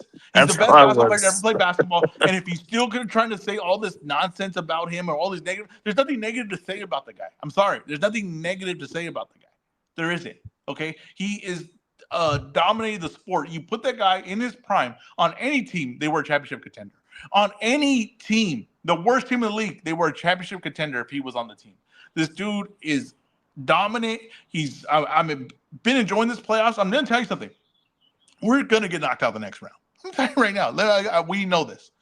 This win, though, means a lot this round. It does. And it's going to mean a lot about LeBron James' career and just who this guy is. And I'm telling you right now, the second best player on our team is Luke Kennard. I'm just saying that right now. The second best player on the Lakers team right now is Luke Kennard. And this dude is about to sweep the Rockets with Kevin Durant and a team that was supposed to be a championship contender. I don't care what anyone says. That was supposed to be a championship contender team. That team is way more talented than the Lakers are right now. And this dude is going to sweep them 4-0. Matt, do you want to talk about this? Bro, here's the thing. I don't know who Ezra's talking about. There's been no Kevin Durant LeBron conversation. LeBron has been in the conversation for greatest player of all time. Kevin Durant has never been in that conversation. There was talks. There was never talks. That's I don't know where. He made this up. He made this up in his head, man. Where people would say who was better. They would say who was better. I know what Ezra's talking about. Ezra's talking about the 2 or 3 years that Durant was in Golden State, and people were saying that Durant was better in that moment. And he wasn't. But never overall better player. No one ever thought Durant was a better career or better. No, but no matter. Even in that moment, he wasn't. He was just on the better team. No, what I thought that's just not true. It is true. I don't know about that, buddy. Hold on, Mike. Do you have any? And if you go with Kevin Durant when he went to other teams and the disaster that always was with all these other teams with a lot of talent, that just shows you that who was really pushing for the Warriors. It wasn't Kevin Durant. He wasn't the main piece there. I'm sorry to tell you right now, he wasn't the main piece there. Mike, can you make the people some money today? I can. Pistons. What's the spread? I don't know that. I can look at whatever the spread is. Take it. I know the spread. I'm here, Mike. I'm here for you, buddy. Thank you. Give me the 2.5 point favorite. The Pistons on the money line is minus 134. Orlando is plus 114. The Pistons are favored by 2.5 points at minus 105. The Magic is plus 2.5 at minus 115. Over under is 215.5 points. Take the spread, Detroit, and take the Knicks. Yes, sir. Yes, sir. All right. Now, Matt, I'm reading through this rundown here, and I'm reading through the first quick hit. Did you expect EzRaw to be able to comment on this? Or were you expecting to be here? I was expecting EzRaw to be a professional. All right, EzRaw, here we go. I want you to grade MVP's recent signings. All right. Oh, man. Each one. Yep. Individually. Argentina's WBO, WBA, and IBF light flyweight champion Evelyn Bermudez. 22-1-1 with 8 KOs. The Bermuda's Triangle. I'm gonna give that a B+. WBC light flyweight belt holder Lord Juarez, 39-4, 5 knockouts. Wait, real quick. I don't think you should call any woman the Bermuda Triangle. Come on, let's get. What's the next one? Lord Juarez, 39-4, WBC light flyweight belt holder. Listen, she's got a lot of mileage on her. But let me tell you something right now. There's a lot of fight and grit in there. I like that. There's some interesting matchups. Let me give that a B. All right. Okay, so firstly, the first woman Ezra called the Bermuda Triangle. The next woman Ezra said she got a lot of mileage on her. This is going in a very bad direction, Ezra. Oh no, this can't be good. Next one. IBF super flyweight titleist Irma Garcia, 26-5-1. Listen, Irma has always been. Irma's never been afraid of being a dogfight. And let me tell you something. She's 44, but those ain't dog years. I'm gonna tell you that right now. There's still some fight in her, and there's still I think some competitive matches that can be made. Mexican junior featherweight contender Maeli Flores, 13-1-1.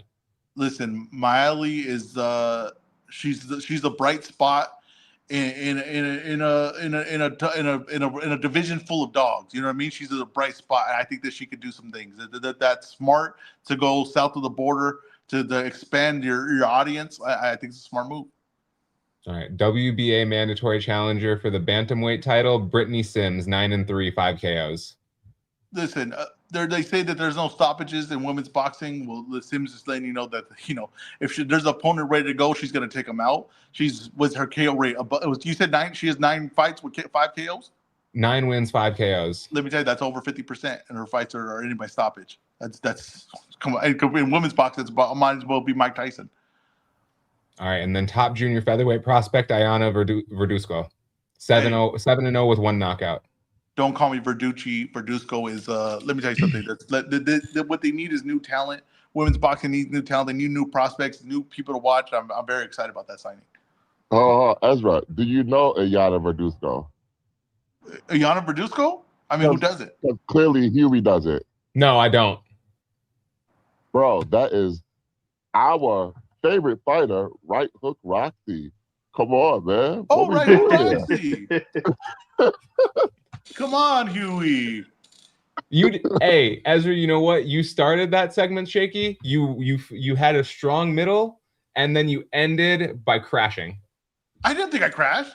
I thought that was solid. You didn't know it either. Right Hook Roxy? Well, who calls her Verduzco? Everyone calls her Right Hook Roxy. It's Right Hook Roxy, That'd man. be like someone. Do I need to post some Ezra, more you know weigh-in what that would be like? videos? That'd be like Remember who's her. Jerron Ennis? They call him Boots. Yeah. Bro, if you say Boots Yeah, anywhere, maybe I need to post some more weigh-in videos so you guys can remember her. everyone knows who Right Hook Roxy is.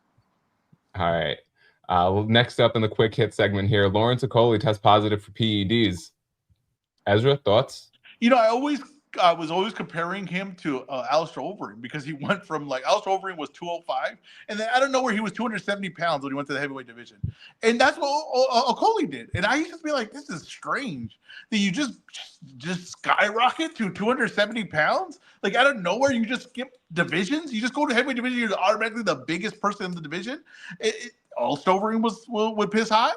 Okoli pissed hot. Those, you know what? I was ahead of my time with that comparison. Matt? Oh, hold up. Matt, we lost Matt. Let me add him back. Matt, are you back with us?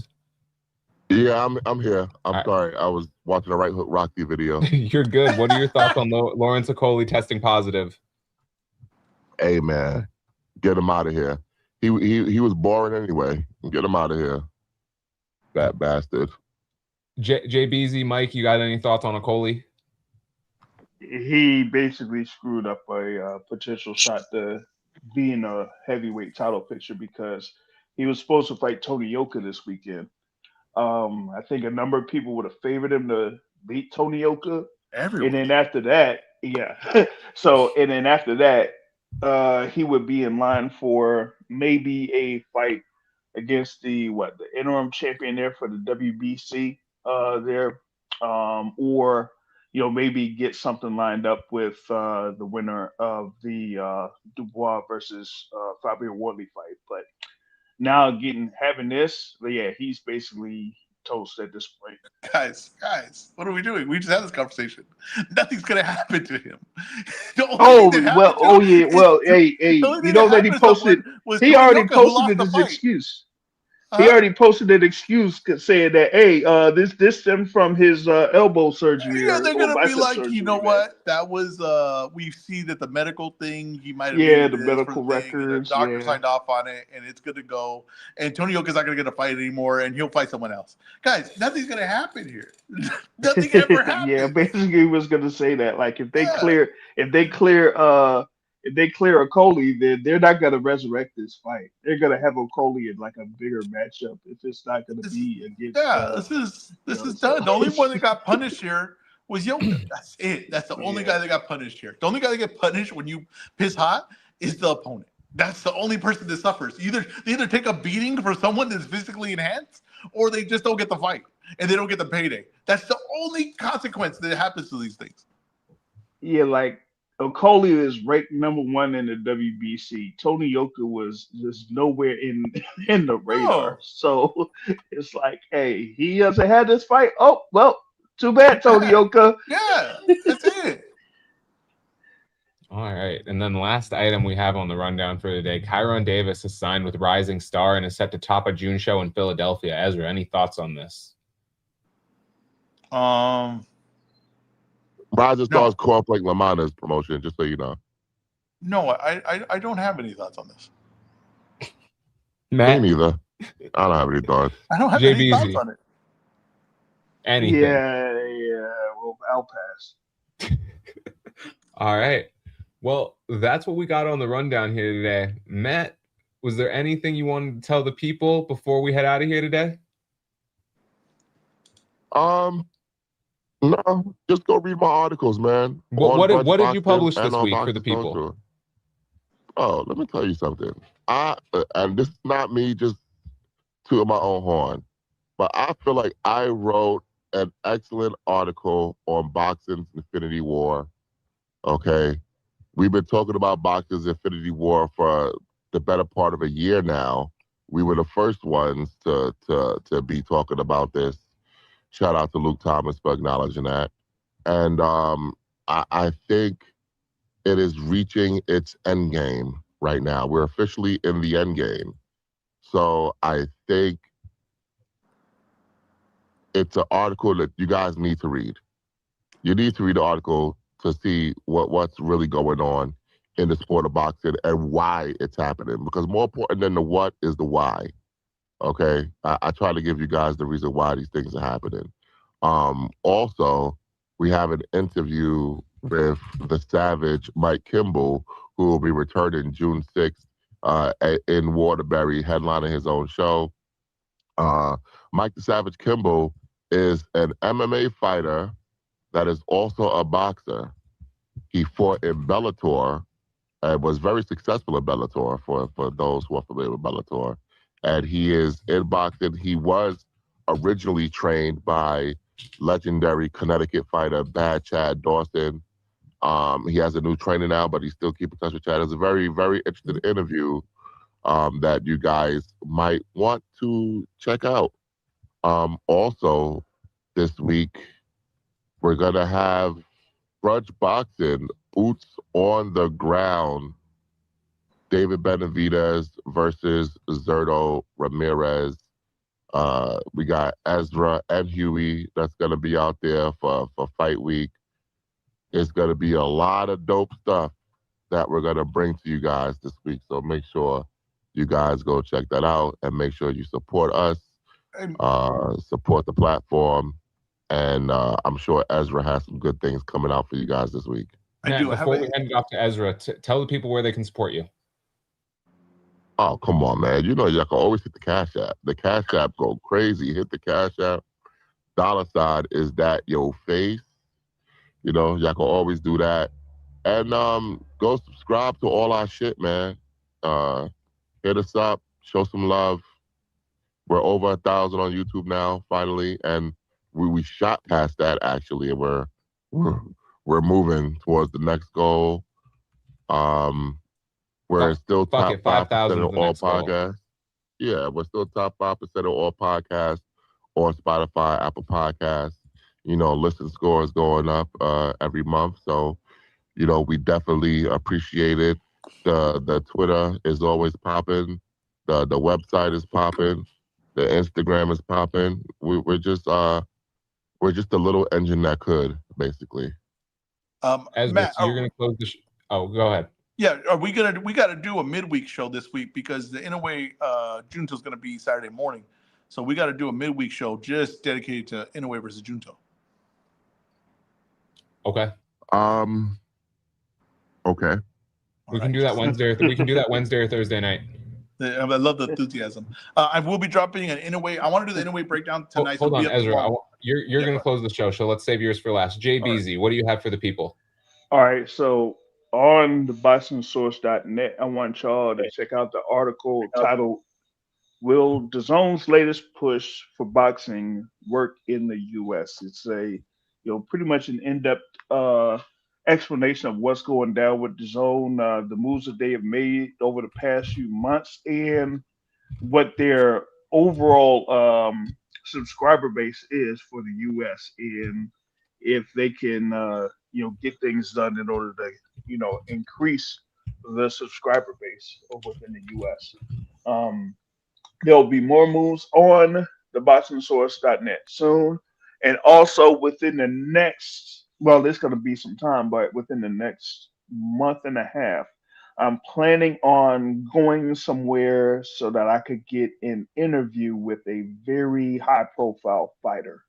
Can't necessarily say who it is yet, but that's the plan. And yeah, the Boxing Source trading cards are going international. There have been people that have requested packs outside of the U.S., so they have been shipped outside of the U.S. and available for international shipping.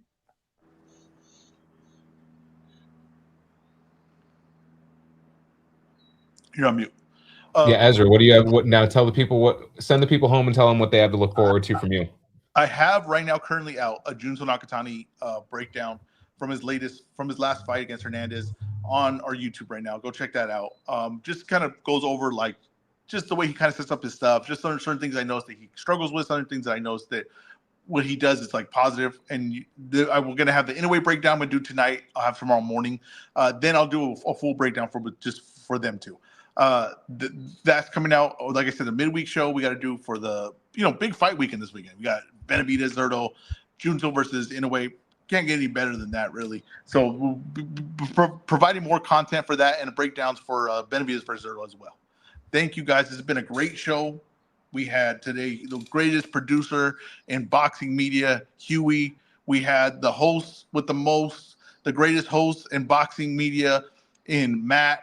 We had Jay Beasy join us, and Bellini winner. You know what I mean? There's a lot of Bellini nominated people, but he's the guy that got over the line. He's a Bellini winner. We had Mike join us from his garage. Let me tell you something. He was more motivated than ever. I know that Mike was providing points in there that's just you could not bring unless you're in the garage. I got to tell you right now, no distractions. Mike usually a little bit distracted, not always 100% focused on the prize. Today he was focused on the prize. I thought it was great. Thank you guys for joining us. This has been a fantastic show. We'll be back this week with some more content. We'll be back next weekend to talk the post-fight of Inouye Junto, pre-fight for Benavidez Zurdo. It's going to be fantastic. Can't wait. Thank you guys. We